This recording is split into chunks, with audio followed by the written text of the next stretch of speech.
Good morning guys and happy Valentine's Day. Wala kaming ganap today kasi magla-live ako.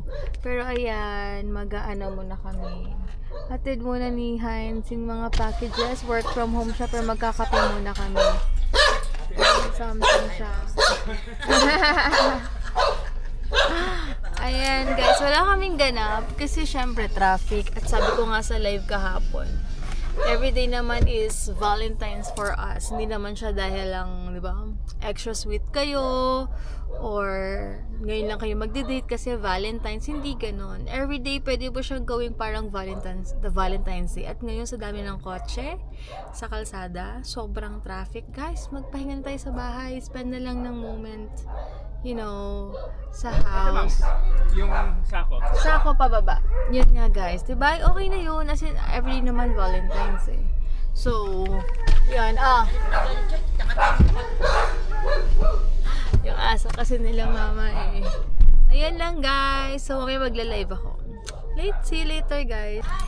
Work from home si daddy. So, ang pinaka-date lang namin ngayon is coffee date.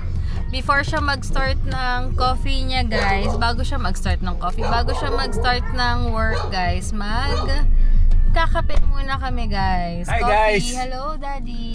Yay. Happy Valentine's! Yan, coffee muna bago kami bago siya mag-work. At ako rin, mag-work ako ng maaga today. Ito yung routine ko pag kasama ko si daddy na magkakape kami. Nagabalat na itlog. Tignan nyo guys, may free sila. Oh, happy Valentine's Day. Wow naman. Thank you so much guys. Hi naman kayo. Hi. Thank you. Lunch break ni Daddy. Sakto labasan ni Hugo guys. Kaya yun. Pag work from home siya, lunch break niya naman. Kaya sakto sa pagsundo kay Hugo. Nakakatuwa lang kasi Hugo talaga. Iba yung saya niya. No, God, no? Iba yung pagka-hyper niya. Iba yung saya niya pag kami yung sumusundo. Kaya as much as possible, si Daddy pag work from home. Tapos lunchtime naman sakto. Sinusundo namin si Hugo. Kasi 5 minutes, 10 minutes, tapos na kaming kumain.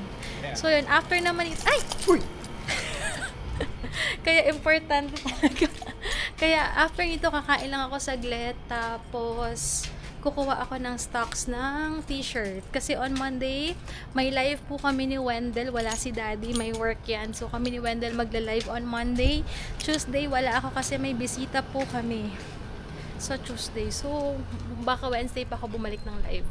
Ayan guys, sila kuya, nag-aayos sila ng gaming chair. Salamat TikTok. Ayan, galing from TikTok din yan sila kuya inaayos. Bali, ayan, black and red. Dan yung isa white at black. Ayan po. Oo, dalawa sila kasi sa kay Hugo tsaka kay Heinz. Ayan guys, black pala. Kasi gusto ng anak namin yung red and black. Ito kay Heinz, black lang pala yan. Share ko yung links guys kapag na-assemble na. So, ito na guys, yung chair, napakaganda ng quality niyan. At ito naman yung kay Heinz guys, ang ganda.